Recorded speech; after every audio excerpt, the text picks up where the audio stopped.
Quero te agradecer por ter aceitado o convite. É uma honra estar aqui batendo esse papo com você. Pô, Sabendo que o uma pessoal honra. tem quem quiser mandar pergunta, pode mandando aí que a gente vai tentar responder aqui no final. Pode ser? Pode, manda tudo. Falo tudo, Pô, conto maravilha. tudo, não escondo nada. Pô, isso Avelar aí. Love entrou. Grande Grande Avelar. Avelar, fiz uma ele ontem e ele tá aí assistindo a gente. Boa Pois noite aí, é, Avelar. pô. Isso aí. Ana, como que tá indo sua quarentena aí? Pois é, né? Sobrevivendo. Hoje a gente teve essa notícia muito triste do nosso amigo do Galvão, que abalou muito aqui, porque ele é um grande amigo, estava sempre nos nossos eventos, nos nossos shows, acompanhava sempre a gente, os Britos, os Impossíveis que eu tocava também, estava sempre. E foi realmente uma perda lamentável essa notícia, né, do Galvão hoje.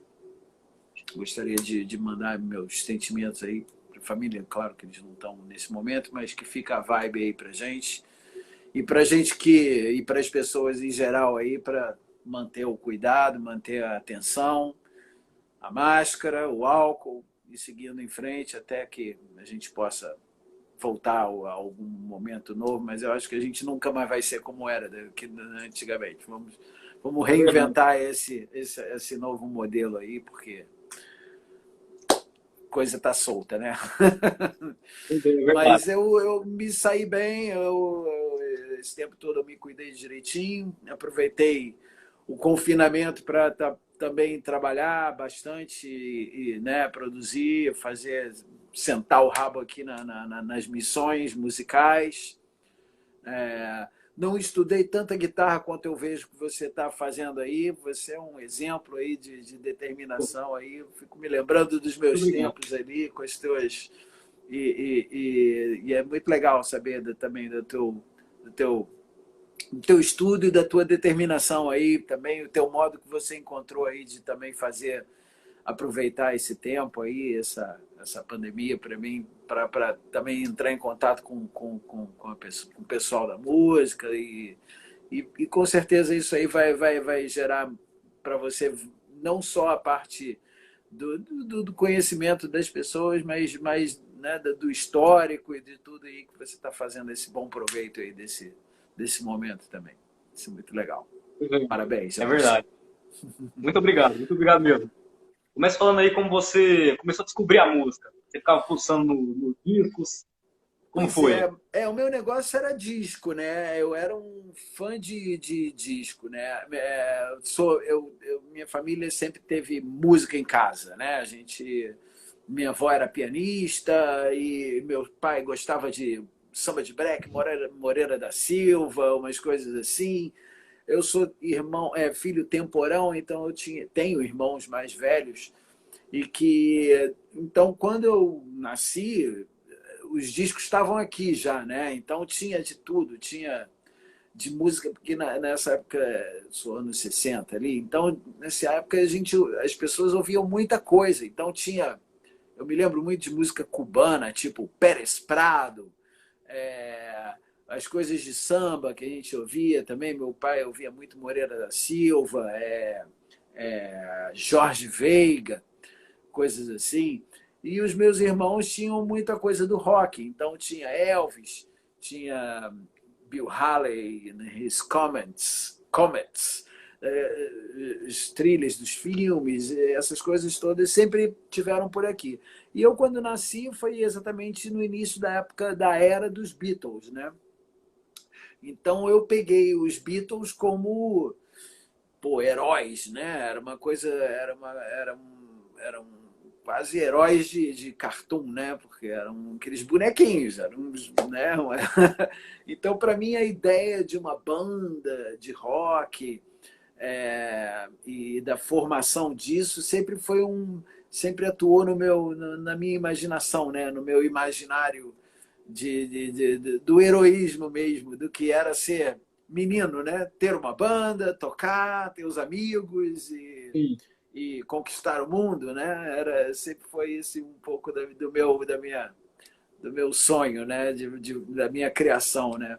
Então eu tinha ali aqueles compactos dos Beatles, eram grandes troféus para mim, assim, que tinham.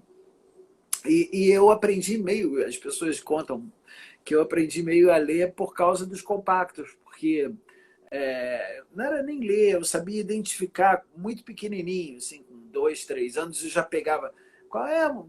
Bota aí aquela música dos Beatles tal. Aí tinha o If I Fell e I Feel Fine, por exemplo, que era um compacto que tinha, que era muito interessante, que os dois eram muito parecidos, né? If I Fell e o lado B Sim, é era I verdade. Feel Fine, ou ao contrário.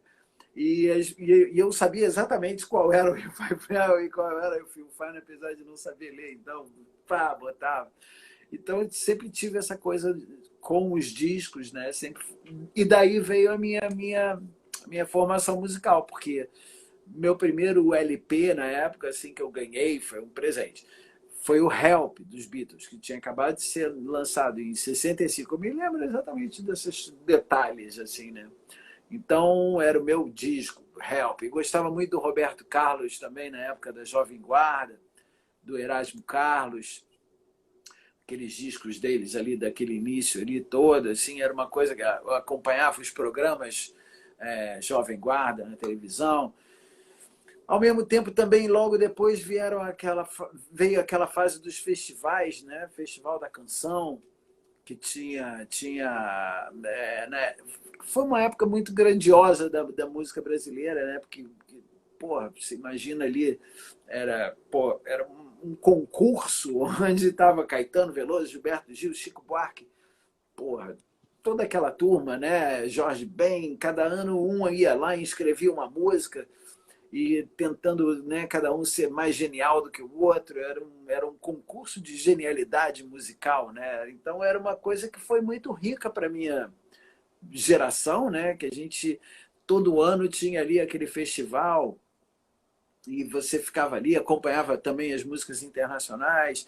Então tinha essa motivação, né? Você via também foi uma coisa muito legal também para da minha criação musical, né?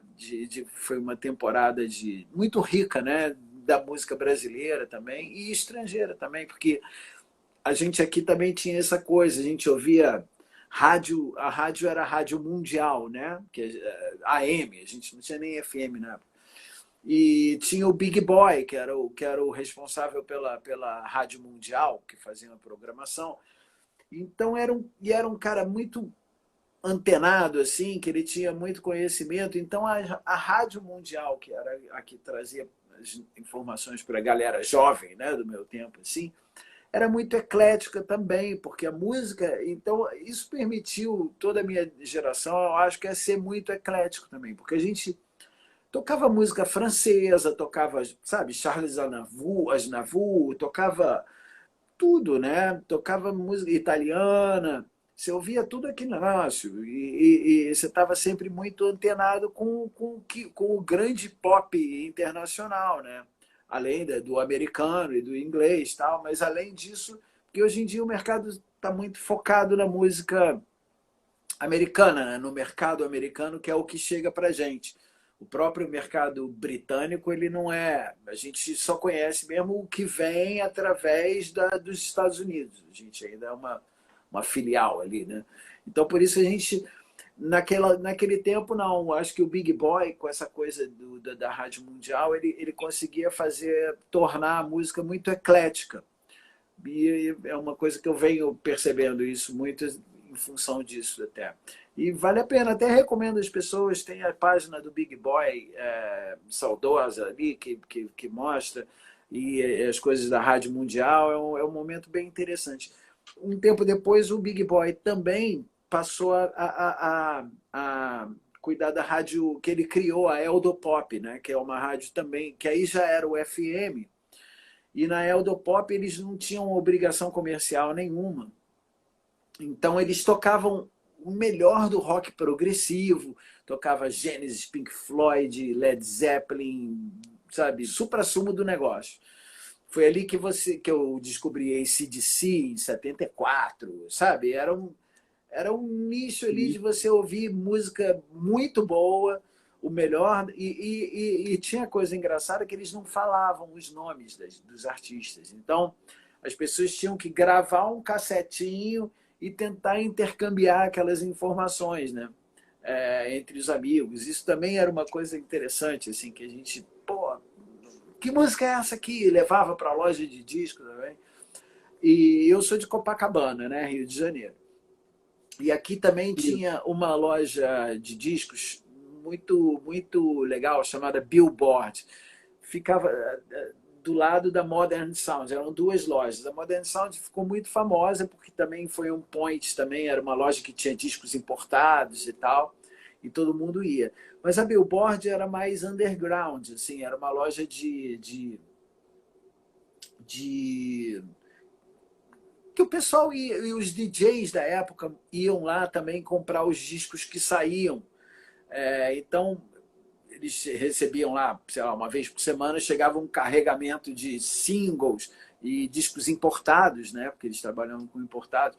E aí iam os DJs, o Ademir, o Messier Limar, os caras da época mesmo, iam lá. E aí tinham leilões de discos, às vezes. E eu, pô, moleque, tinha 13, 14 anos, ia lá, ficava lá, né? Era rato da loja.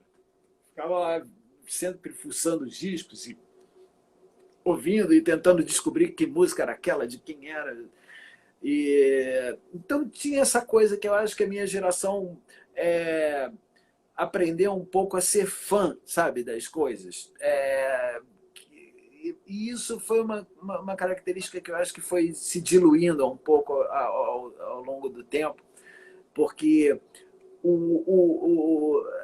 porque naquela época a informação era difícil, né? Você tinha revista rock, É pop, verdade.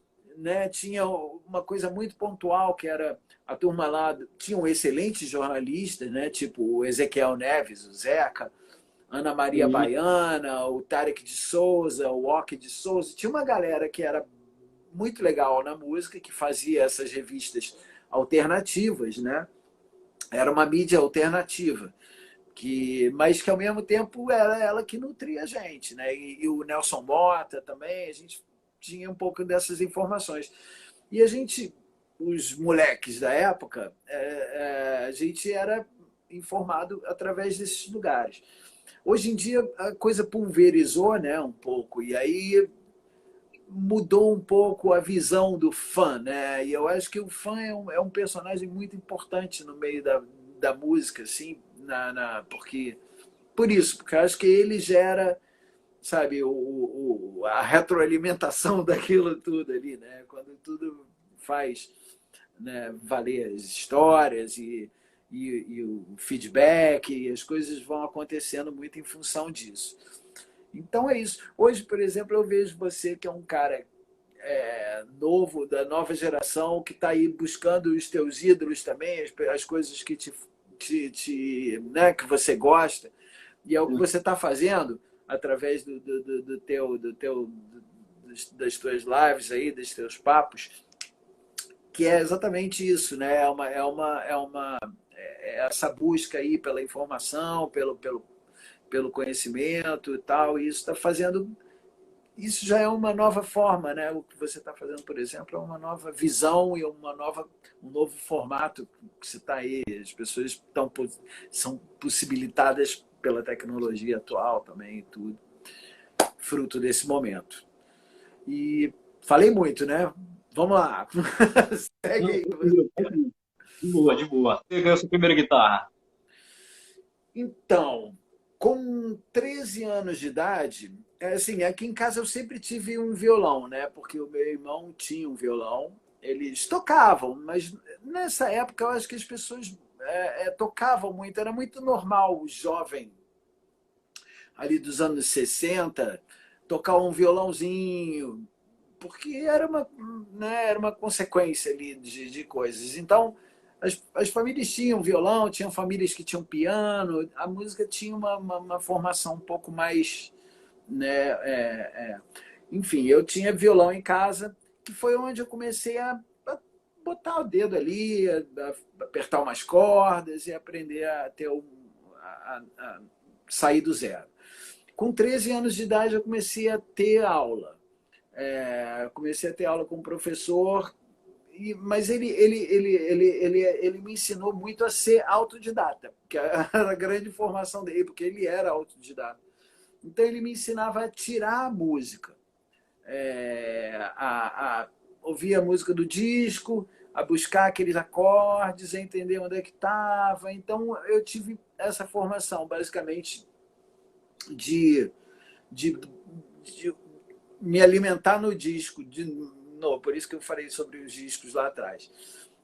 Os discos, né, te davam ali aquele negócio e você fala, pô, gosto disso, como é que toca isso? Aí pá, e a luta daquilo. Ou o professor me ensinava, ele tirava, ou então eu começava a tentar tirar.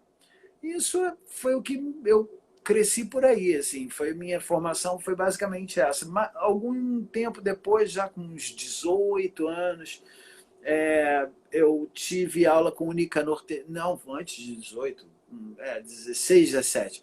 Eu tive aula com o Nicanor Teixeira, que era um mestre compositor, ele ensinava violão clássico, e ali eu tive uma iniciação um pouco mais acadêmica e mais aprendi o violão erudito, a ler partitura, entender um pouco das coisas, apesar de nunca ter usado esse conhecimento a fundo, não.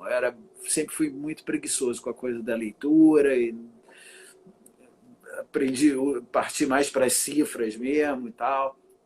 Então, e a coisa de tirar de ouvido mesmo. Pegava a música e tirava, né? Então, com 13 anos, logo que eu comecei a aula ali, o professor falou, pô, esse cara tem jeito, ele é bom. Aí deu uma pilha lá na minha família, falou, pode dar uma guitarra para ele que ele vai ser dinheiro jogado fora, não. Ele vai curtir. E aí eu ganhei uma Giannini SG, linda, vermelha, daquelas, né, bem bacana, com um belo estojo e um amplificador Giannini Bag 1, que era o amplificador que as pessoas tinham, né? Que era o mais combo, assim, o menor que tinha, mas de qualquer maneira, ele já era bastante barulhento, tinha um reverb e um trêmulo. Então ele era super legal, assim, era bem clássico, assim. As pessoas era um grande amplificador da época, então foi uma joy. Então tinha uma coisa assim, né, bacana. E foi por aí. Então era uma Giannini SG, um Bag 1. Aos pouquinhos eu fui comprando uns pedais, ganhei. Tem até um episódio que é engraçado que aconteceu comigo assim na época. Quando eu fui comprar o meu primeiro pedal, eu fiquei uma hora na loja. Tinha uma loja aqui em Copacabana que quem é da época se lembra que é a Musical São José, a loja do Seu Barbosa. E ele era uma loja que todo mundo frequentava, que era uma das poucas lojas, né? E lá ele tinha lá um ou outro pedal, não é? Não, a gente não tem, as pessoas de hoje em dia não têm ideia de como era difícil você chegar a ter acesso a equipamento, a coisas, né? Naquela época. E aí enfim, eu passei uma hora lá na loja experimentando um wah-wah, um fuzz, não sei o quê, blá. E eu tinha isso, 14 anos. E aí tocava umas coisas do Jeff Beck. Gostava muito de tirar músicas do Jeff Beck e tal. De repente me vem uns 3 caras de lá de dentro, assim, que a loja ele tinha 2 salinhas, uma que ficava aí, o cara veio ver e falou, é um garoto. Achavam que eu era um guitarrista, cara, tocando Jeff Beck. É um garoto, os caras queriam me chamar para tocar com ele. Falaram, porra. Aí tava eu com a minha mãe, e aí os caras pegaram o telefone ali com a minha mãe, falaram, pô, tá, mas... Ela falou, não, vai ficar tocando com esses marmanjos, não. Eram os caras já com 18, 19 anos, assim, mas que falaram, não, vai não. Mas foi o primeiro, também foi quando eu tive, assim, o primeiro... Isso foi engraçado, porque me mostrou que, porra, não estava tão mal assim, não estava tão errado. Viu os caras lá postando, me elogiando ali, né? Falando, pô, é um garoto tocando desse jeito, tocando Jeff Beck, que isso? Então foi maneiro. Aí isso foi estimulante, assim. E aos poucos eu fui montando um som assim, com isso, com amigos que também tocavam. Tinham dois irmãos, Maurício e Fernando, que também moravam aqui em Copacabana. No mesmo prédio deles tinha o Felipe e o João, que também tinha uma banda. E aí a gente montava uns sons assim, em garagem, que na época tinha umas garagens, que eram uns boxes, assim, que as pessoas eles montavam. Aí a gente ficava lá levando som. Eu comecei a compor também minhas primeiras músicas, isso ali na época de colégio, né? E aos poucos eu fui virando uma rotina minha, né? Ensaiar, ter uma banda, levar um som com os amigos, e compor uma música, e tinha os festivais, né? Festival do colégio, sarau do colégio, depois teve, quando eu já estava na época da faculdade, eu fui fazer engenharia um tempo, eu consegui botar música minha, escrever num festival, aí passou. Então eu fui levando essa coisa meio de ter banda, compor, mas nunca achei que ia levar a música profissionalmente, não. Não era uma coisa que eu falava, pô, não via, para mim não existia muito essa possibilidade. Eu tinha amor pela música, por discos, que eu era gastei todo o meu dinheiro da minha infância em discos, não comprava drogas, balas, nem. O meu negócio era revistas, revista pop, livro, não sei o quê, e disco. E era meu vício ali. E com isso eu fui fazendo o meu ciclo de amizades, né? E as pessoas que também tinham essas coisas em comum. E a gente foi se juntando aí em torno da música e dessas coisas. Lá pelos meus 20 e poucos anos, já depois de faculdade e tal, que eu vim a conhecer. Eu já tinha uma banda chamada Dial, e nessa banda a gente convidou o Cadu Menezes, que era professor do João, que era o nosso baterista. O João depois foi tocar no Rapazes de Vida Fácil, que era uma banda do Alvin L, que também eu sou fã do Alvin. Eu acho que um dia você devia entrevistar ele, que é uma figura muito legal. Alvin L, que depois a Marina... Alvin L. L. Sim. E já aproveitando para anunciar aqui, eu vou uma live com o Cadu às 8 horas. Já para Quando? anunciar aqui. Com Cadu? 8 horas, amanhã. Amanhã? Pô, então manda um abraço Isso. para ele. Eu vou aparecer aqui para dar um abraço nele, que de vez em quando a gente Oh, beleza. só assim mesmo, remoto. Beleza. Né? O Renan está falando aí do Alvin L. Estou olhando aqui. Enfim, e o Cadu, ele já era músico profissional. Ele é mais novo que a gente. A gente tinha 18 anos, ele tinha 15, assim. E ele já dava aula de bateria na ProArt. E ele dava aula para o baterista. E a primeira vez que a gente tocou junto, assim, falei, porra, não solta esse garoto, não. Vamos tocar junto. Bota duas baterias. A gente montou uma banda com dois bateristas, duas baterias, que era essa banda, o Dial.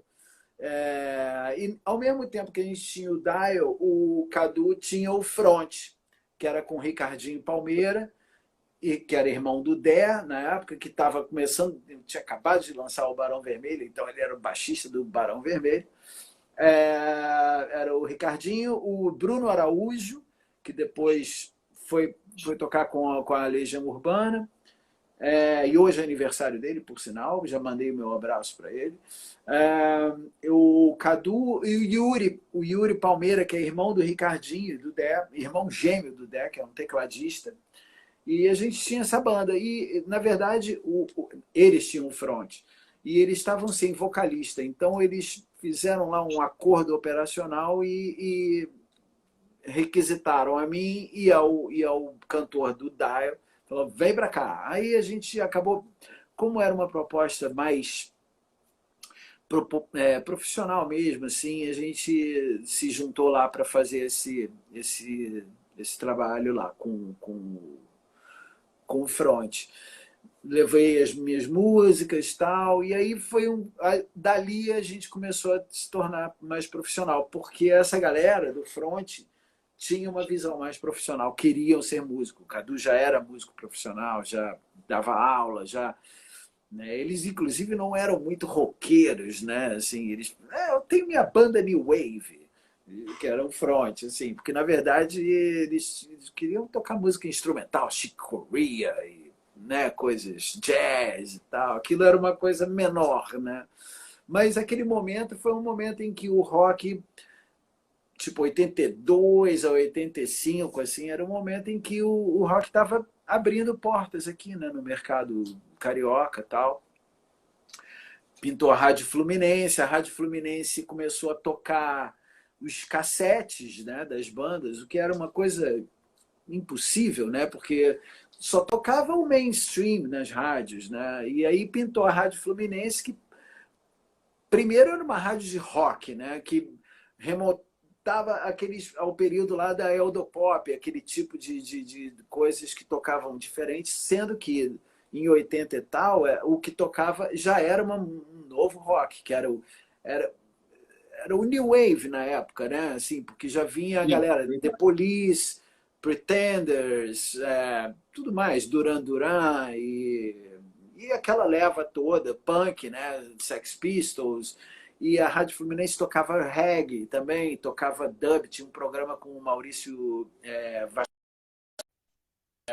putz, grilo, que tocava reggae, dubs, e a gente era muito informado. A Rádio Fluminense foi um momento muito, muito incrível do mercado mesmo, porque tinha muita informação, muita coisa. E aí e eles tocavam cassete, então os cassetes das bandas. Então essas bandas, pô, de repente foi lá, Paralamas, tocou, aí pá, fazia depois show no circo, o circo abria. Então foi um mercado que foi se criando do nada, né? Porque tinha o circo e tinha a Rádio Fluminense, eram dois fomentadores desse tipo de coisa. Então as pessoas se encontravam no circo, tocavam na rádio e batalhavam para entrar na rádio, gravavam suas demos.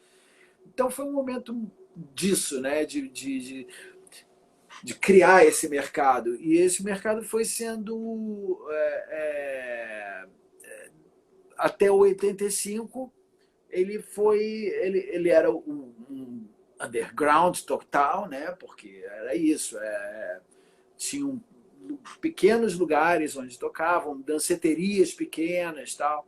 Aqui no Rio, depois teve uma danceteria que foi grande, que era para 2.000, 3.000 pessoas, assim, que era o Mamão com Açúcar, que já era uma danceteria grande, e dali começou esse movimento realmente a aparecer como uma coisa, porque ali já tinha a coisa da moda, já tinha o cabelo new wave, o corte, as pessoas já estavam se vestindo como um outro jeito, porque até então as pessoas eram hippies, né? Assim, era um pós-hipismo, assim, ainda eram tal. E a partir dali de 82, tal, o pessoal já daqui já estava no outro, já tinha um outro corte de cabelo, já usava um óculos escuros, já camisa sem manga, já era outra cena mesmo que foi sendo criada.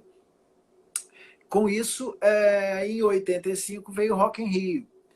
E aí o rock passou a ser mainstream, que aí foi um momento em que as pessoas era legal ter uma banda, sabe? Era diferente. Já foi um momento em que, pô, ter uma banda dá certo. Você, né? Aí a partir daí as bandas que surgiram aqui já iam tocar no Brasil inteiro, né? Já tocavam em ginásios. Então, a partir daí o mercado abriu para o rock. Então a gente teve de 85 aos anos 90, ao início dos anos 90, um momento muito efervescente, né, para esse tipo de música. E eu tive a sorte de estar nessa onda aí, né, nessa new wave, digamos assim. Foi até um momento em que a própria MPB ficou meio abalada, assim, porque até então ela era o establishment, né? Assim, era Caetano, Gil, todos os outros, né? Beto Guedes, o Clube da Esquina, a turma toda, no Brasil todo. Mas a partir daquele momento ali de 85 para frente, a garotada do rock entrou, né? Com uma nova linguagem, com um novo som, um outro tipo inclusive de custo dentro do mercado, né? Para as gravadoras. Você não tinha que pagar músicos para gravar um disco, um grande disco. Os discos eram mais baratos de serem produzidos, de ser feitos. Então, as gravadoras também fizeram daquilo um momento. Então, a gente teve esse momento 85 a 90 que foi muito próspero assim, para a minha geração. Né? E foi bem bacana também ter vivido esse momento. Eu acho que ele me possibilitou, e a mim, a toda a minha geração, de ter o profissionalismo, né? De entrar num mercado que até então era muito difícil, que até então não tinha loja de música, que não tinha escola de música, não era, né? Não tinha essas coisas. A partir dali do Rock in Rio, isso já, o pai já queria dar uma guitarra para o filho já queria estudar música no negócio, já era legal, né? Antes era coisa assim, não era só para quem realmente tinha muita, eu quero esse negócio, aí corria atrás disso, mas em geral ali foi um momento diferenciado mesmo. E eu tive essa sorte, porque em 85, nossa banda, o Front, foi chamada para tocar com o Léo Jaime. A banda anterior do Léo saiu para montar para gravar um disco próprio lá, que era um dos melhores. E o Léo tinha produzido um compacto da gente, a gente estava ali, a gente não tinha conseguido, né, uma coisa de mercado, a gente não tinha conseguido o nosso LP, a gente ainda estava, enquanto muitas bandas já estavam no segundo, terceiro disco, a gente ainda não tinha disco. Então a gente estava ali com o Léo, que estava no segundo disco dele já. Ô, Nani, esse compacto aí da banda Front, que é tem Olhos de Gata e Dengosa, certo? Certo, Foi a primeira coisa que você certíssimo. gravou? Como é que é? A primeira coisa que você gravou foi isso? Não. Antes disso, teve o Dodói, que foi uma música que saiu no. O Dodói é dificílimo. Eu mandei queimar todas as cópias. Por quê? Na verdade, é pra mim. Essa realidade que a gente viu. Outro dia eu procurei, mas não achei. Eu fui na loja Baratos, que é um sebo que tem, eles abriram em Botafogo, do Ácaro Maurício, que é uma loja super legal, era aqui em Copacabana, mas aí eles fecharam, mas abriram agora em Botafogo. Eu descobri na semana passada. E aí tava eu fui nessa loja e desconcentrei. Mas tudo bem. Enfim, procurei o LP Os Intocáveis, que era um pau de sebo que tinha saído pela CBS, na época CBS, né? Não era Sony, ainda era CBS, que era a gravadora do Léo Jaime. No pau de sebo anterior da CBS tinha sido lançado o RPM. Foi quando saiu, acho que Rádio Pirata, e ali estourou o RPM. E aí eles vão fazer um outro pau de sebo. Aí entrou a gente, nesse mesmo pau de sebo da gente, estava, eu acho que o Capital, com Descendo o Rio Nilo, tinha o Eletrodomésticos com Choveu no Meu Chip, tinha o Front com Dodói, e mais umas outras lá. Não me lembro agora exatamente, vão me falhar os neurônios.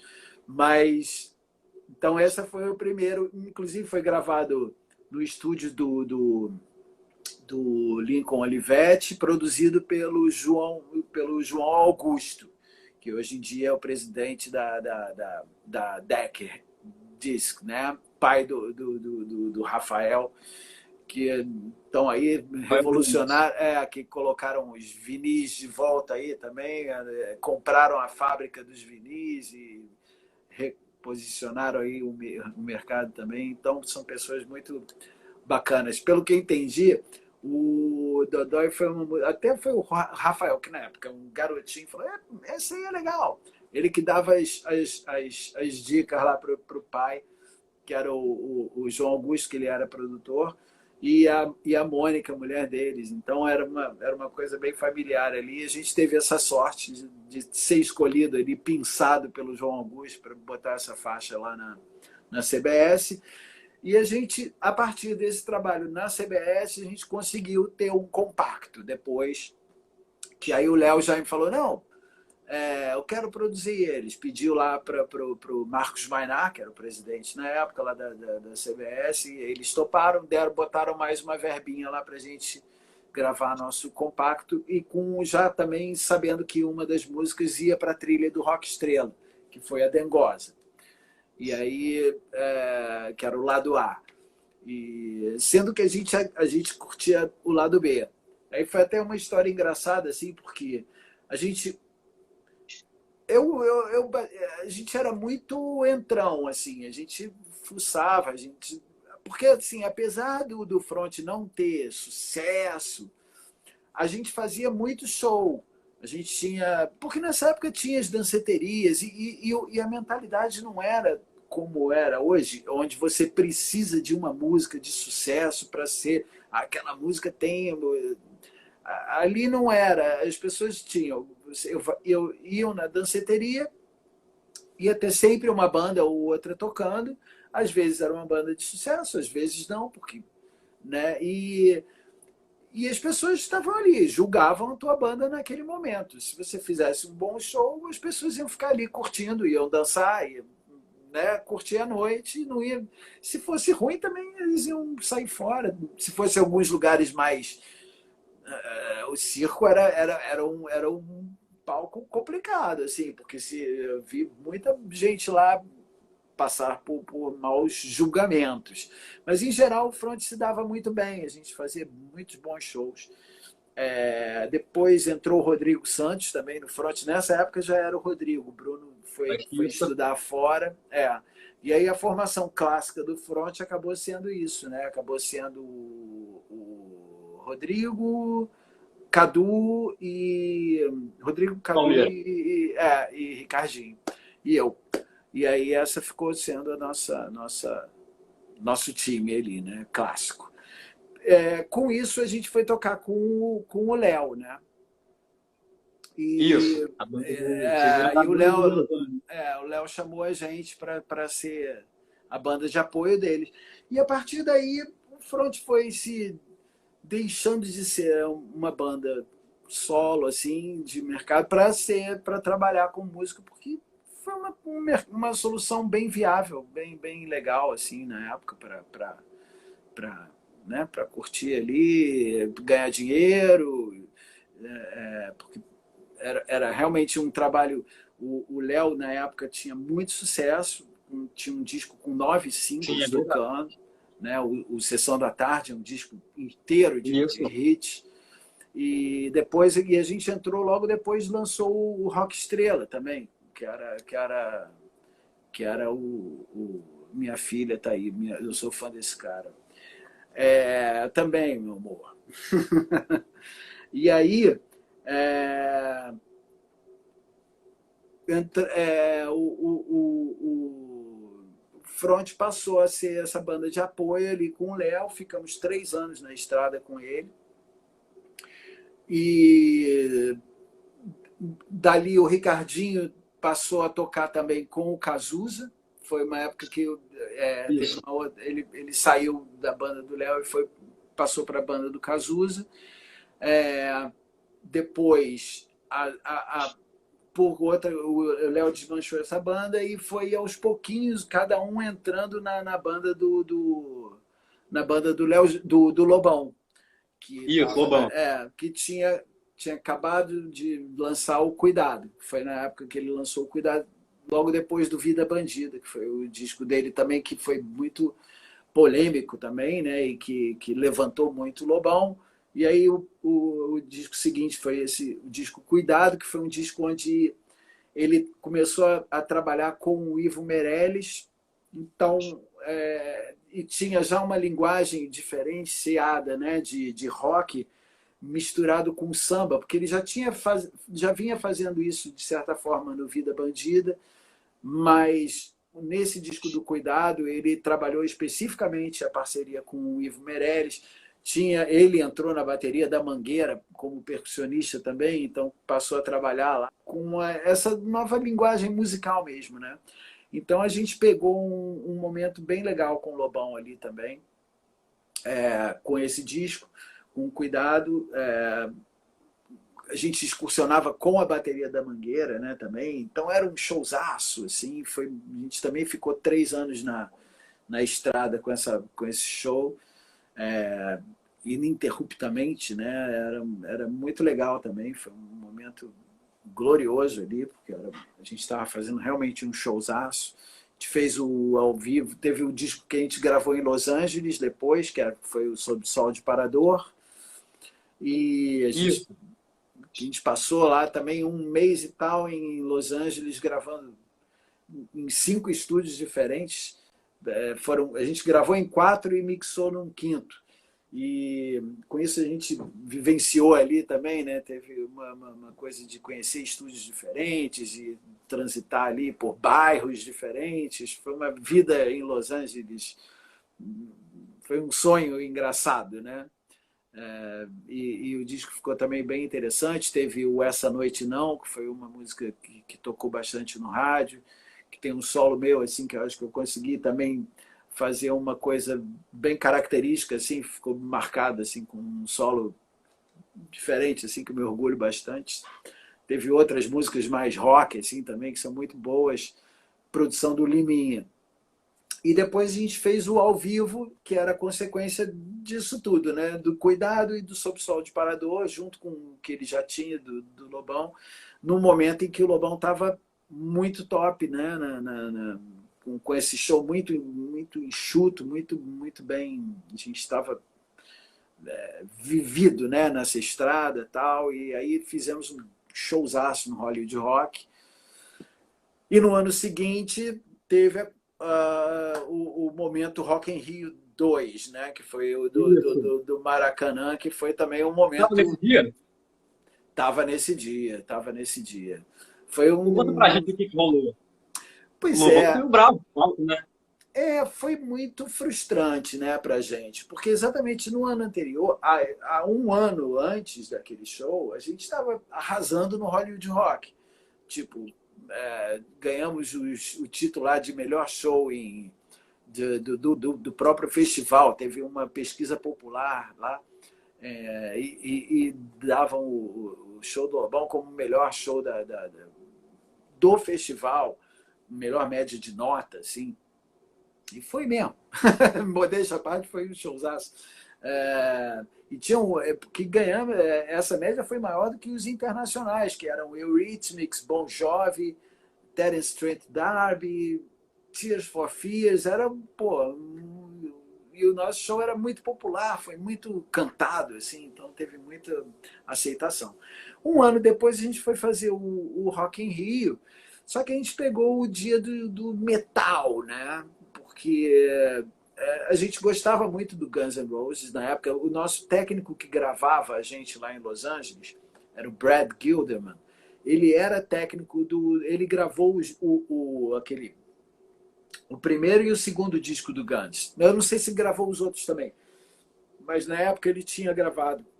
O Guns estava lançando o segundo disco, aquele que é o Lies, né? E eles já tinham gravado o primeiro. E aqui no Brasil o Guns não era conhecido. A gente conheceu lá e quando a gente voltou, 6 meses depois, o Guns ficou conhecido aqui. Aí começou a tocar Patience e tal, aí pá, e as pessoas se ligaram no Guns. E logo depois aí eles vieram para o Rock in Rio. E o Lobão me lembra disso, assim, pô, vamos tocar no dia do Guns. Só que o primeiro dia do Guns já estava ocupado, porque era o Titãs, Billy Idol, já estava com essa agenda. E o pessoal lá falou, tem esse dia, mas é o dia do metal. Aí a gente falou, vamos nessa. Pô, a gente é rock, né? Rock mesmo, vamos lá. E não tinha essa, não víamos essa possibilidade de ser hostilizado né, nesse momento ali. Mas fomos. Alguma coisa ali aconteceu ali quando a gente viu lá no Maracanã, chegamos lá, o público tava, já xingava a gente antes de entrar no palco. Acabava uma música, que o Sepultura estava abrindo.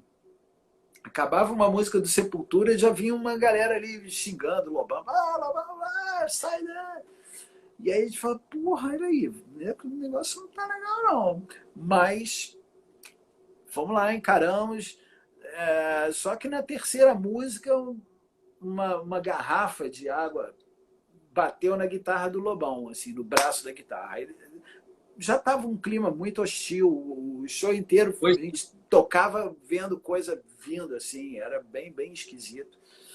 E aí o Lobão parou ali, tem a cena clássica aí, quem acompanha aí, vê no YouTube, aí tem esse momento ali que o Lobão para, dá uma xingada geral, tira, né, ele xinga e fala que os que não estavam não deveriam ser xingados, não seriam xingados. Quem vai, vai, quem não vai, não vai. Não precisa ir.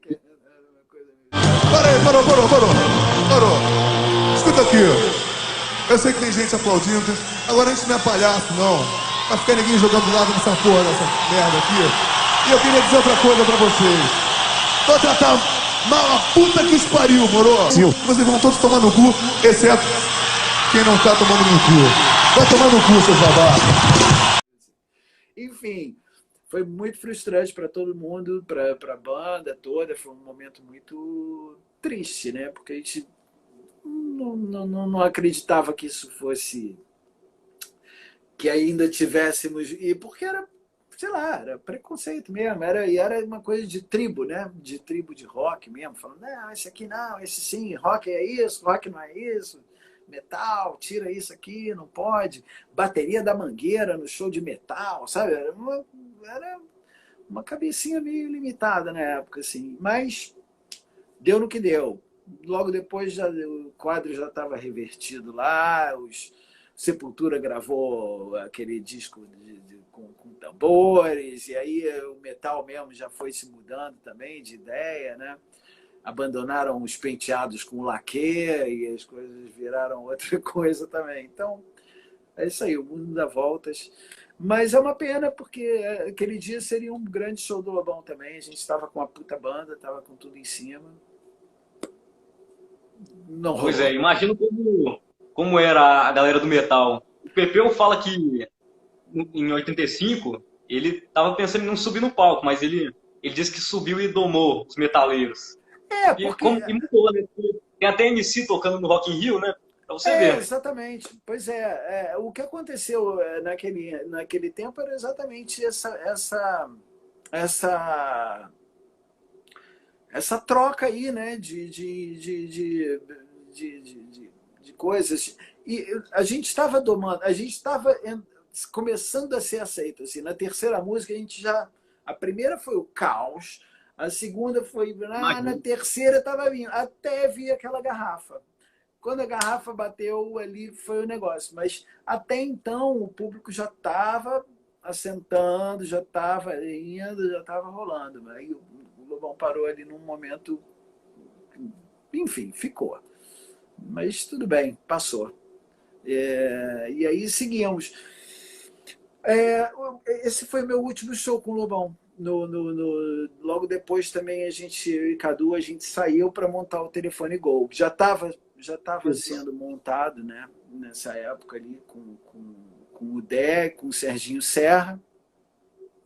E aí a gente começou a criar essa banda nova, que já era uma nova sonoridade também, que a gente estava também buscando, assim, o Dé saindo do Barão, o Serginho saindo do Traje, eu e Cadu, que ainda estávamos no Lobão, mas aí a partir daquele momento eles falaram, pô, vamos fechar, e aí começou a pintar realmente umas possibilidades da gente fechar com a Warner, e o André Midani adorou a banda, a gente fez uma demo nas nuvens, a gente gravou lá 5 músicas, o André vocês estão contratados, vocês estão... Fechou, a gente falou, porra, que beleza. Aí ele falou, ó, mas só que eu quero que vocês voltem para o estúdio, gravem mais 5 músicas e quero ouvir umas baladas. Acho que precisa de umas baladas nesse repertório, está muito pesado e tal. Blá, blá, blá, blá. Aí fomos de novo nas nuvens, gravando mais uma demo. Só que nisso, quando marcamos assim, a reunião com o André Midani, ele deu um chazinho de cadeira na gente, umas 2 horas ali, a gente esperando. E quando ele veio, ele falou, olha só, aconteceu uma coisa inusitada aqui. Eu não poderia nem estar falando sobre isso com vocês, tal, mas eu acabei de ser chamado para ser presidente da Warner na América Latina. E com isso, eu não vou poder contratar vocês. Quem vai assinar com vocês vai ser o próximo, vai ser meu sucessor aqui. E aí a gente tomou um chá de espera ali que durou uns 3 meses, porque quem entrou no lugar do André Midani já não... Ele ia cuidar das outras coisas. Primeiro do cast, saber quem é que estava, quem não estava e tal. E a partir daí a gente começou a ficar muito ansioso. E aí a gente foi fazer contato com a EMI, que também se interessou na época. O George Davidson botou a gente então para gravar mais músicas no estúdio da EMI. A gente foi para o estúdio da EMI, gravamos lá mais outras músicas, e sendo que logo depois alguma coisa ali também... Era um momento muito complicado no mercado, que era os anos já Collor, né? E nessa época, o mercado de rock já estava morrendo. E estava entrando o pagode, o axé. Então, o rock, né, pop rock brasileiro estava sendo meio... Não. Então, o Telefone Go entrou meio nesse momento ali, que era um momento em que as gravadoras não estavam muito interessadas. Apesar do nosso som ser muito legal, na época era muito contemporâneo, que a gente tinha umas influências já dos anos 90, do final dos... Porque a galera dos 80 ali era muito ainda em cima do Police, né? De uma coisa mais... Muito do Police, né? Acho que o Police foi do B-52s e tal. O Telefone Go já vinha com uma coisa mais do Guns, já vinha com uma coisa do Lenny Kravitz, do Prince, já tinha uma coisa mais funk, o Dare, um baixista funk, né? Do Faith No More, já tinha uma outra sonoridade, a gente já tinha uma proposta diferenciada, e já tinha também o resgate da MPB, que era uma coisa que o rock dos anos 80 não fazia. Porque o rock dos anos 80 não era antagonista, mas ele, apesar de ter sido nutrido da MPB clássica, tipo Novos Baianos e tal, ele estava buscando uma nova linguagem, era uma nova expressão, né? A gente não, a gente já estava trazendo o universo da MPB de volta. O Serginho sempre teve uma coisa muito, muito forte com o Clube da Esquina, com o Toninho Horta.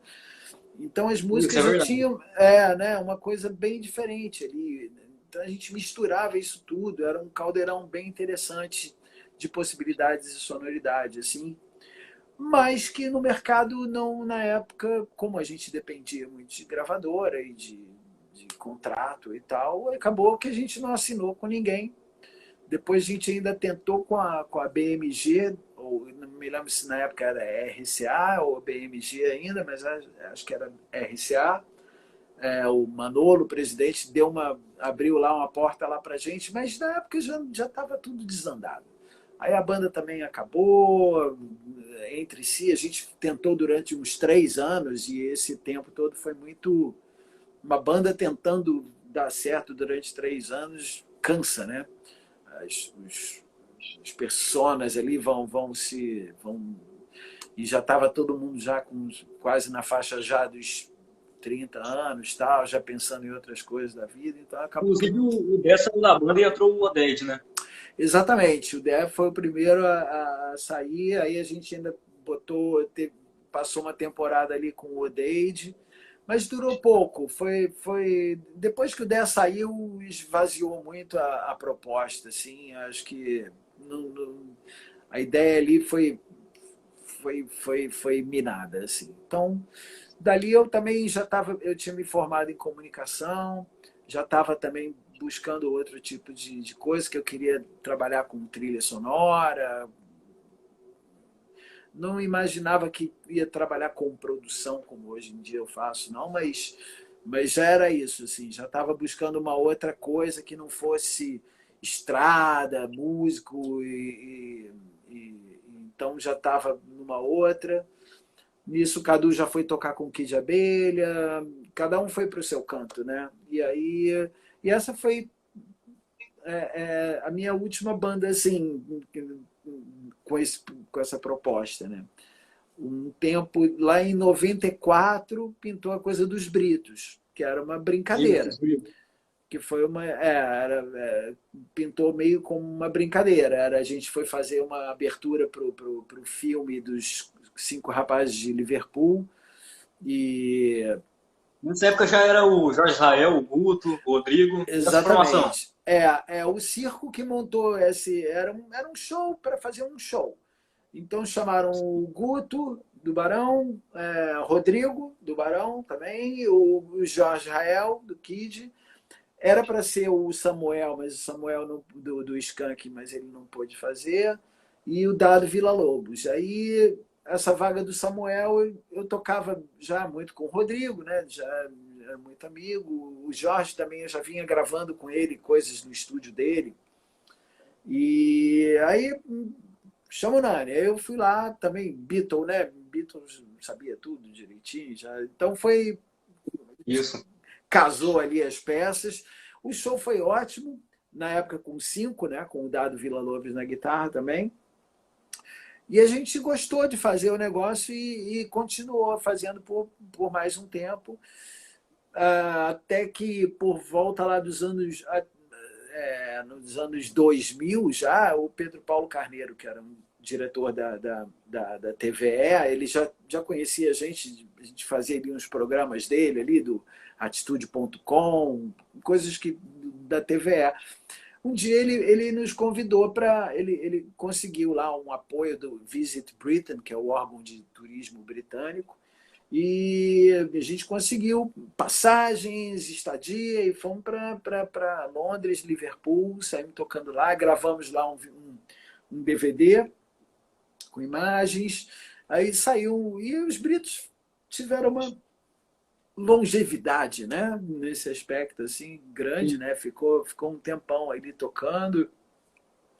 Estão vivos até hoje. Esse ano a gente lançou um clipe e hoje eu estava até vendo lá com a Tratória Distribuição, a gente tem um single que vai sair talvez agora nesse ano também da música O Sol Virá. Esse ano a gente lançou essa música, porque os britos têm esse lado cover, que a gente faz esses shows, né, que toca Beatles, a gente dá uma estragada nos Beatles, né, a gente toca um Beatles meio punk, assim, essa é um pouco da nossa proposta, é um Beatles punkeado. E a gente, ao mesmo tempo, começou a gravar umas coisas próprias, porque a gente optou por compor todo mundo junto. Assinar as músicas com os 4. Então a gente compõe os 4. Eu, Jorge, Rodrigo e Guto. E aí esse ano, depois, no início da pandemia, né, estávamos 4 confinados, sem muito como fazer as coisas, a gente entrou numas e foi inclusive ideia do Pedro Paulo Carneiro, que é o nosso o quinto Brito, né, que a gente chama. E aí o PP fala, pô, vamos fazer um clipe assim, assado, cada um na sua casa, a gente se filma no celular, e a gente fez exatamente isso. Aí a ideia partiu. Eles mandavam os arquivos, gravavam também no celular, tudo gravado assim, remotamente. E, tanto a parte de clipe como voz mesmo. O Guto gravava voz no celular, Rodrigo gravou voz no celular, mandou para mim. E aí eu montei tudo aqui. Foi uma música que a gente foi compondo junto, assim, uma letra que o Guto mandou, aí eu fiz uma parte, o Rodrigo fez outra, o Jorge fez outra, a gente foi juntando. Eu produzi a parte, eu mexi o caldeirão aqui, e cada um fez o seu filminho, e o PP, Pedro Paulo Carneiro, juntou tudo num clipe, né? E foi bem legal, porque foi exatamente um modelo de produção desse tempo, né? De confinamento e tal, cada um no seu quadradinho, né? Então foi uma coisa bem legal, assim, também. Fofô, minha Só filhada, entendi agora minha que sobrinha filhada. os Britos veio de os Beatles. Vem dos Beatles, exatamente. Ah, Essa foi uma ideia daquelas ideias infames, né? Mas muito bem aceitas. Foi a ideia do Jorge. Porque logo que a gente começou a fazer esses shows, depois do show do Circo Voador, e a gente começou a fazer mais shows, porque esse show do Circo Voador não eram os Britos, eles chamaram de Backstreet Band, porque Backstreet Band, nem sei por que era Backstreet Band, mas enfim. E aí logo depois virou logo depois aí a gente falou, não, vamos fazer mais show. A gente foi fazendo no Sweet Home, que era uma casa aqui na Lagoa. Aí num dos ensaios ali o Jorge chegou, não, mas pô, se a gente vai fazer, tem que se chamar os Britos. Aí todo mundo falou, ha, porque era, né, os Britos, né, achou graça ali na brincadeira, que era uma velha piada, né, de brincar com o nome dos Beatles. E a gente achou legal, foi aceito ali na hora, a gente resolveu, então tá, os Britos. E a partir dali a gente começou a fazer shows pingados, assim, mas esporádicos, né? Quando o Barão não tinha show, não era nunca uma coisa, somos uma banda cover dos Beatles. Era de vez em quando, pintava uma coisa ou outra. A gente depois fez o Cine Iris lá no centro da cidade. Teve alguns momentos ali, e essa coisa, e esse momento que o Pedro Paulo Carneiro entrou, que ele foi muito importante nesse alinhavar de histórias ali e manutenção da nossa, né, da união ali da galera, que propunha sempre fazer um clipe, fazer uma coisa, e com isso a gente foi estendendo a nossa existência. E esse ano a gente comemorou isso aí, lançando um single. Quer dizer, o single não foi para o Instagram, para a plataforma, porque deu um problema lá com a capa e a distribuidora não lançou, mas está tudo certinho para ser lançado ou agora no final do ano aí. Eu vou anunciar aí em breve aí o single dos Britos. Mas quem quiser ver também tem o clipe, tá nas páginas aí da gente também, do Sol Virar. Uma boa faixa, inclusive com uma temática que tem muito a ver também com esse tema pandêmico, assim, né?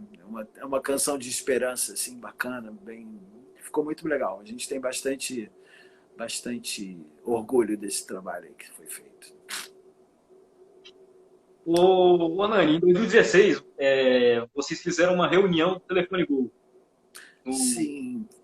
No mesmo lugar. 2016? Foi com o Odeio. Isso, 2016. Como foi a ideia de juntar todo mundo de novo ali? Pois é, a gente sempre... assim, o material do Telefone Gol é muito bom.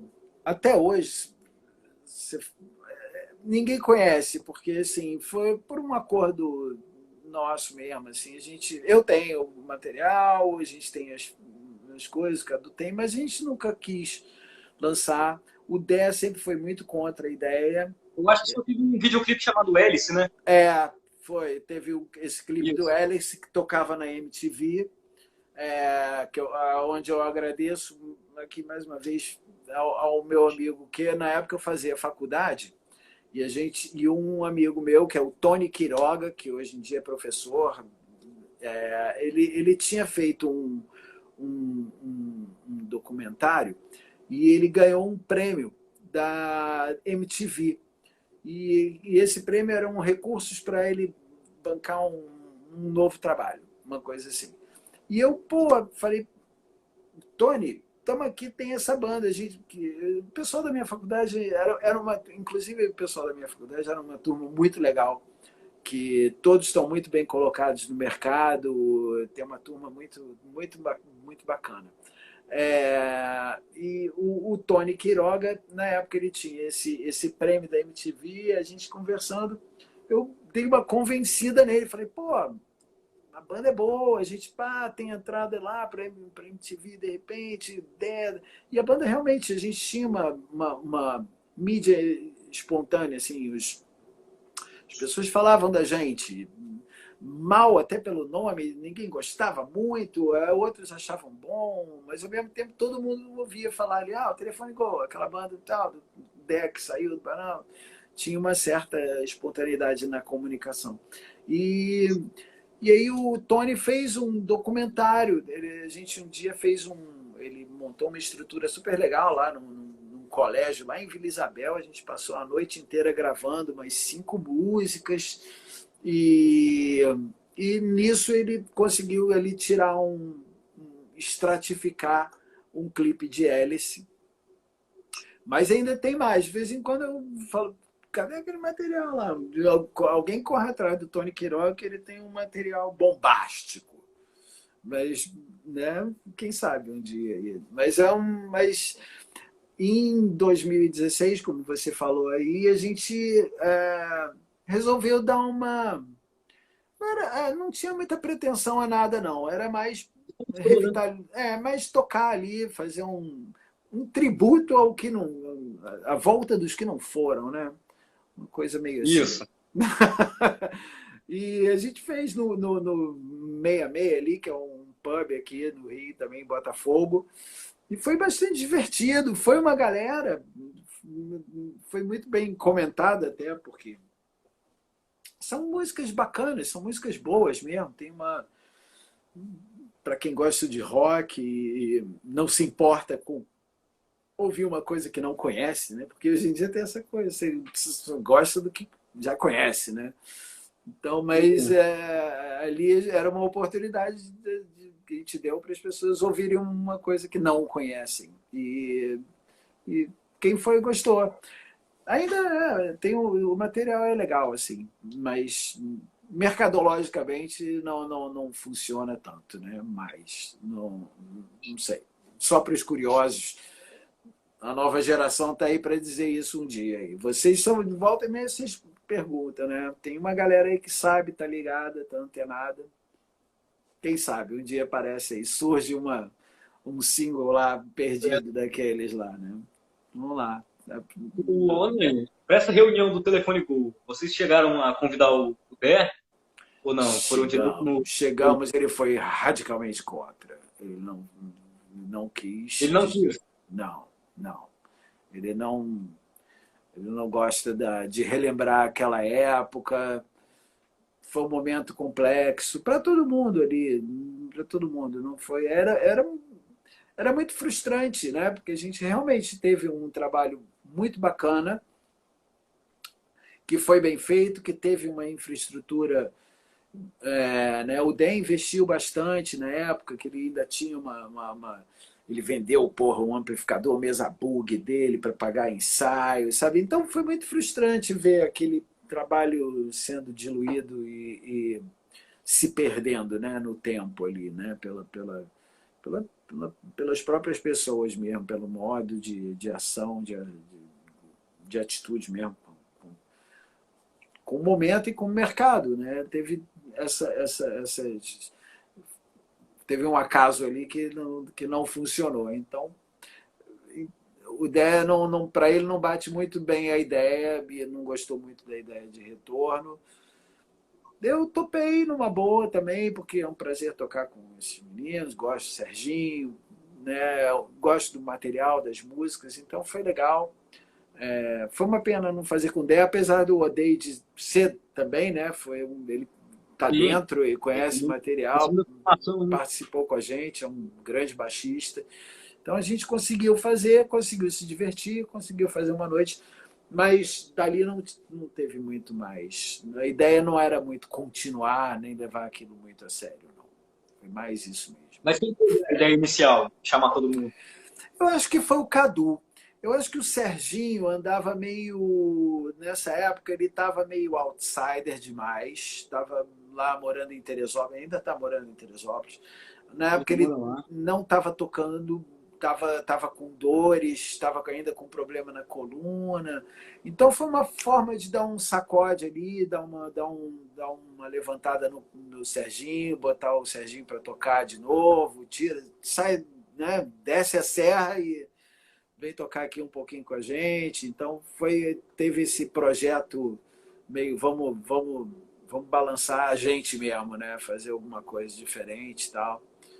Mas basicamente foi isso, assim. As pretensões pararam por ali, assim. Nesse primeiro show mesmo, a gente tá bom, já deu para gastar a onda e foi bom enquanto durou. Então, show, né? Só para relembrar. Foi só para relembrar, né? É isso aí. Não deixou morrer, tá vendo? Até vocês se ligaram aí, já sabe até do que aconteceu. Mesmo com um show pequeno num pub, já tem a sua. Já criamos uma lendinha ali, né? Já tem uma historinha ali para ser contada. Esse ano, não sei se foi esse ano, me corrija se eu estiver errado, você lançou o Saiu Não, sua primeira música, seu primeiro trabalho autoral. Sim. Como foi o início desse projeto? Pois é, essa foi uma música também da pandemia, né? Eu nunca tinha pensado em fazer nada meu, assim, né? Não é uma coisa que eu nunca tive pretensão na carreira solo ou nada assim. Mas na época tinha saído esse clipe dos Britos, o Pedro Paulo Carneiro, a gente estava trabalhando nessa história e foi uma música que eu sonhei num momento complexo, né? Porque a gente estava vivendo esse clima, né, de pandemia, uma certa confusão mental, né? E tô aqui me lembrando, né? E aí foi esse momento assim, e aí eu sonhei essa música. Ela me veio assim, acordei e falei, ué, pá, pum, pum. E fiz a letra. E a música saiu, assim, foi uma música que saiu muito rápida. Nisso eu mostrei para o Pedro Paulo Carneiro, que gostou muito, assim, falou, uau, essa música é ótima e tal,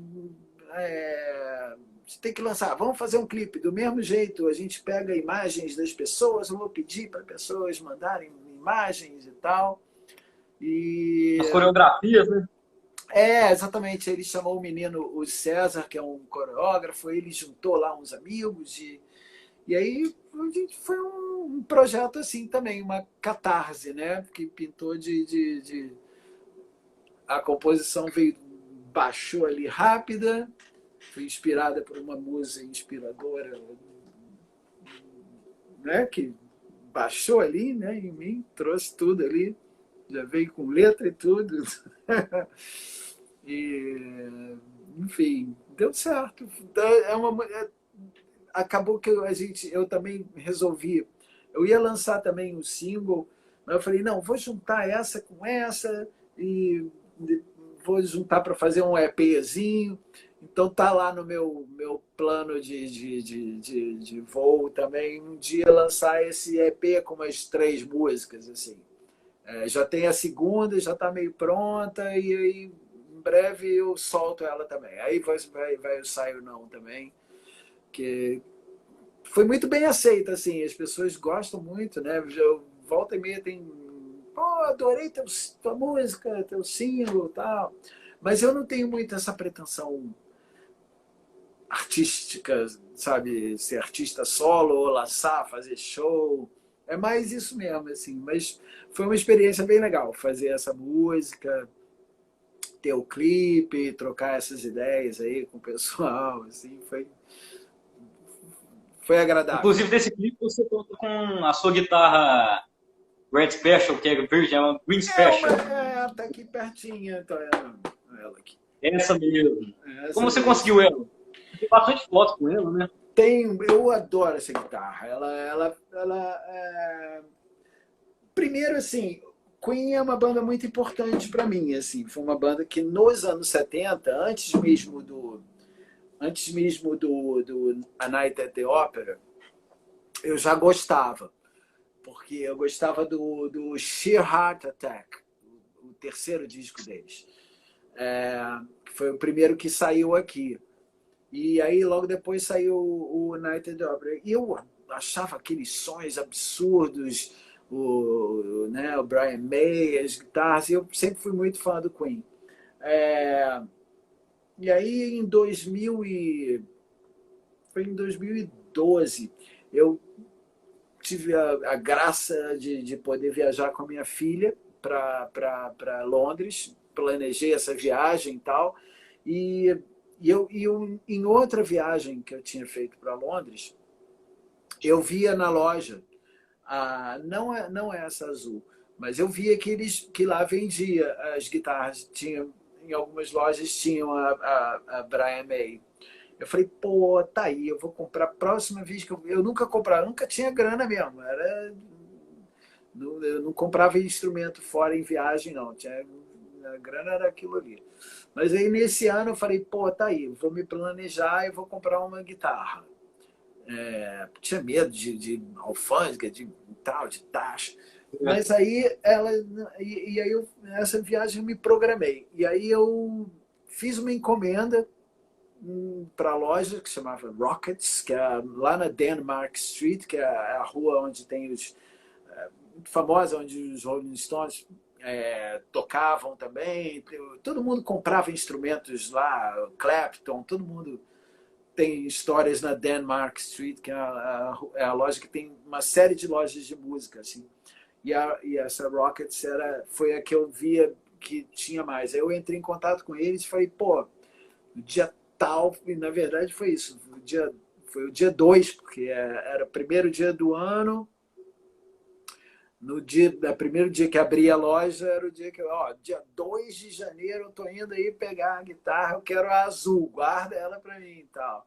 Então teve eu fiquei ali um mês e tal negociando, vendo, e dia 2 de janeiro de 2012 eu estava lá comprando essa guitarra lá. E ela me acompanha, assim, é a guitarra que eu mais uso, assim, para gravar, que eu acho, assim, não é a que eu mais faço show, não. Eu gosto muito para ir para a rua mesmo, para tocar, tal. Eu gosto da Strato. Aí eu tenho uma Stratocaster branquinha. Branca, né? Isso. Essa é o pau para toda obra. Essa vai sempre, assim. E a Brian May, ela fica mais em casa, grava mais, ela é mais xodozinho, assim, né? Ela tem mais ciúminho. Não solto ela muito pro mundo, não. E ela é mais frágil também. Ela não é uma guitarra. Essa parte aqui dela, assim, ela é um pouco mais oca. E a parte aqui, e os captadores, eles não são muito presões, sabe? Ela não é uma guitarra muito... Ela é muito delicada. Então, ela não, sabe, não é que nem as Fenders, que são muito... Ela requer... Não gosto muito de botar ela para quebrar pau na rua, não. Então, a Fender é mais... E aí eu gosto mais da Fender por isso, assim. Então, essa aqui é meio neném. Tem tratamento diferenciado. Eu entendo. Mas, Nani, fala sobre o Bando do Bem, do Guto Goff. Pois é, o Bando do Bem vem do Guto Goff. É um projeto do Guto, né? Que eu já vinha acompanhando. O Guto é um brito, né? E a gente já tinha participado no primeiro disco do Guto, solo, que ainda não era com o Bando do Bem, ele convidou a gente para participar com uma música. Com uma música do Guto, né? Na verdade, é uma música até que a gente fez como Britos, até, que é uma composição que a gente trabalhou junto. E nisso, que é Não Olhe Para Trás, está no primeiro disco solo do Guto. Logo depois, o segundo disco do Guto já é com o Bando do Bem. E aí ele estava para fazer esse terceiro disco, que era o Caos. Isso, Caos. Isso foi no ano passado, 2019. Antes da pandemia, né? E aí ele me convidou para a princípio ele estava me chamando para ele precisava de alguém para juntar as peças ali, porque ele queria mudar um pouco o esquema de produção dele, que estava muito na mão dele ali no estúdio. Então ele teve essa ideia de me passar a produção, me convidou para produzir. A gente gravava as coisas no estúdio, com o bando, né? Com os músicos, com o Marcos, com o Eli, com o Cezinha na percussão, o Guto na bateria e o Bruno, cantor. E aí eu pegava tudo, trazia para cá, e o Guto me dava uma liberdade. Ele falou: faz o que você quiser. Corta, emenda, bota não sei o quê, bota bateria eletrônica, bota teclado, faz o que você quiser, o que você achar que deve ser. Então eu tive essa honra essa liberdade de ter um material muito legal para trabalhar, né, que o Guto realmente foi super generoso em deixar isso na minha mão com tanta, sabe, é claro que se não gostasse, mas tudo foi sempre muito bem aceito, tanto por ele quanto pelo pessoal da banda. Foi uma experiência muito interessante também, porque trabalhar com banda, né, é sempre uma experiência diferente, assim, porque eu estou mais acostumado a gravar com artistas solo, então gravo uma coisa tal, e é mais um trâmite pessoal, né? Gosto disso, não gosto, vamos fazer isso. A banda já é um núcleo, né, de pessoas, né? Já é uma coisa, você tem que trocar as informações, você tem que agradar a todos, tem que equilibrar as forças daquilo para fazer, né, para ter uma unidade. Então é uma experiência sempre interessante e delicada também, né, de se trabalhar, mas deu tudo certo, a gente se deu super bem, tanto com a banda mesmo, né? Fui também aceito, porque, né, as bandas têm sempre seus egos e os problemas ali internos, mas fui muito bem aceito dentro do Bando do Bem. E aí também o Guto me chamou para a gente, depois já desse trabalho pronto, para fazer também uns shows com eles lá, né? Então a gente preparou os shows do disco Caos, só que e esse disco só saiu agora, né, em 2020, um pouquinho antes. Ele saiu em março. A gente fez o primeiro show na Casa de Cultura Laura Alvim, que é aqui em Ipanema, no Rio. Era para fazer uma temporada de 4 semanas. Em março, a gente fez um show em um teatro, e no dia seguinte, ou 2 dias depois desse show, foi decretada o estado de fechamento, de lockout da pandemia. Então, recolhemos o material, né, nos trancamos em casa e ficou aquilo. Agora, recentemente, o Guto foi convidado de novo quando começaram a afrouxar aí o sistema aí. A Casa de Cultura abriu de novo, falou: não, vamos tentar isso. Lá em agosto eles já fizeram a proposta, deram a gente para ensaiar ali em setembro, e a gente agora em outubro fez um show de novo. E para os convidados e tal, quando ia fazer o segundo show, o cantor e o baixista pegaram coronavírus e a temporada foi mais uma vez suspensa. Então, o show do caos, ele anuncia um certo caos, porque ele faz e as coisas, né, dão aquele... E aí parece que o Guto esse ano vai dar já não tem mais o que fazer, né, muito com caos. A gente estava planejando aí fazer uma live. O Guto vai aprontar alguma aí, porque ele está sempre aprontando. Esse ano, já posso até, acho que eu vou até anunciar, porque o Guto preparou um presente de Natal do Guto Goff e o Bando do Bem. Eu não vou falar exatamente o que é, mas o Guto preparou aí um presentinho de Natal aí que vai sair, se não me engano, no dia 18 também, no dia 18 de dezembro agora. E aí, bom, vou atropelar a tua pergunta. Porque no dia 18 de dezembro agora também vai sair o single, o EP do Renan Rodrigues, que é um cantor, compositor Isso. carioca. Essa seria a próxima pergunta. Então, pois sabia, eu já tô ligado em você. Pois é. O Renan é um cantor, compositor que eu conheço já. Ele frequentava os shows dos Britos em 2006. Então a gente se conhece desde 2006. Em 2006, os Britos faziam uma temporada na Melt, lá no Leblon, aqui no Leblon, em Copa. E aqui no Leblon, em Copa, é ótimo. E ia sempre uma galera, né? Era uma terça-feira, era uma coisa bem cult, assim, terça-feira de noite, né? E o Renan, ele frequentava muito essas noites lá, estava sempre lá. E de lá eu comecei, e naquela época era o Orkut, né? A gente se trocava muita comunidade dos Britos, comunidade do Barão Vermelho, comunidade do Kid de Abelha.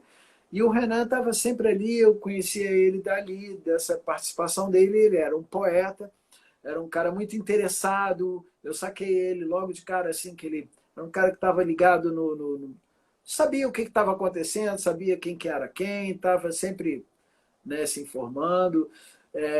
Ele teve uma coisa que eu também saquei dele, ele foi buscar o Zeca, Ezequiel Neves, como referência. Ele estava se alimentando, era um cara que vinha se alimentando. Eu percebia esse alimentar dele na cena ali, no que a gente estava fazendo.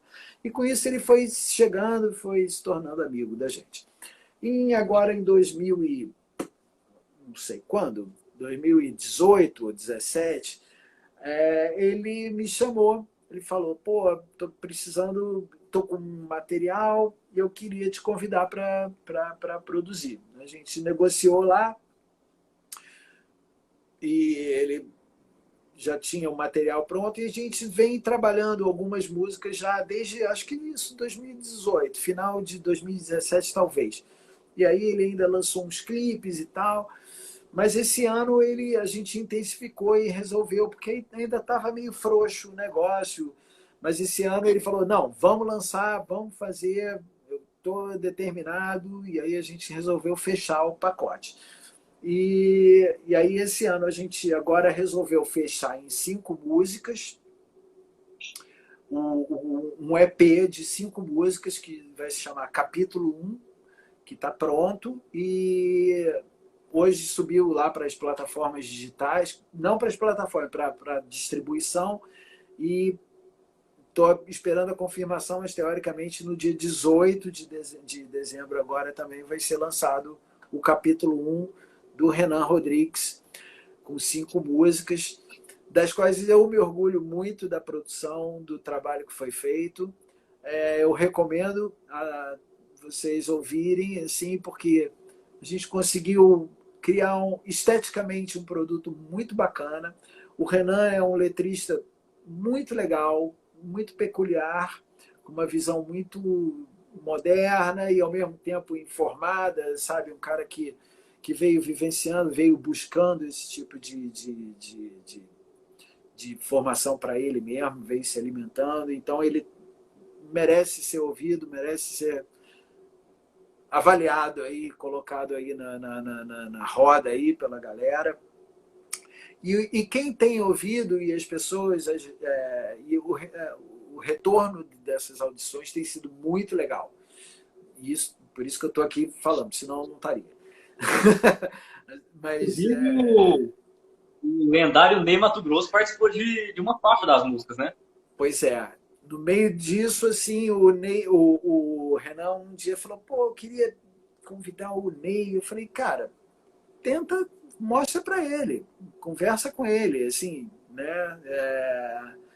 Eu acho que ele pode gostar, não, né? Nada indica. Aí o Renan foi lá, fuçou o Ney, foi lá no Insta do Ney, quero te mostrar, blá, blá, blá. O Ney foi muito generoso, atencioso, ouviu e realmente gostou.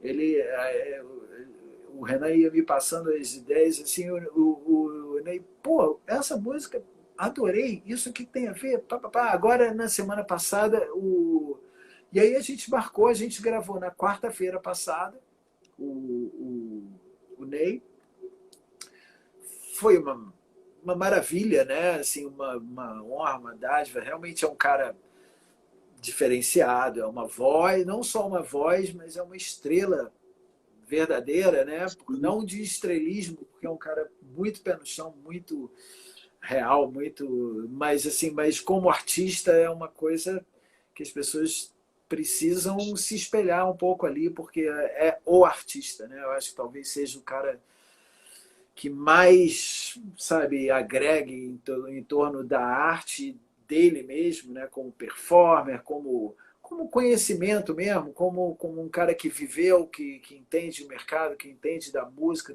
de tudo. E a gente teve esse aval do Ney para o trabalho do Renan, que ele realmente gostou e ele, essa semana o Renan mostrou. Eu estou aqui falando, mas assim, são coisas internas, né? Mas assim, o Renan mostrou as músicas do EP para o Ney, e o Ney falando, uau! Assim, ele achou que existe uma grande possibilidade do Brasil entender esse trabalho. E eu concordo com o Ney. Eu acho que aos poucos aí a gente não tem estrutura, não tem de mídia, não tem divulgação, não tem nada. Aqui a gente está aqui fazendo isso, é por aqui que vai sair. E aí eu estou aí já colocando vocês, os amigos e as pessoas para ficarem ligadas aí no trabalho do Renan. Dá uma escutadinha que é legal. Bota o fone ou tal e viaja, porque é um som para ser viajado.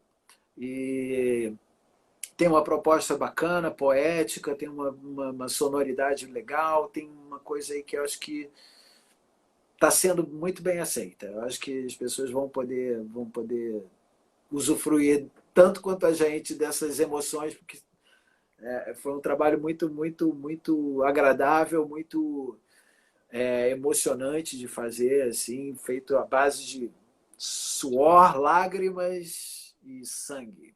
Eu queria te agradecer por ter aceitado o convite, participar aqui da live. Foi uma honra ter feito esse bate-papo com você. E eu estou ansioso por ouvir esse trabalho do Renan.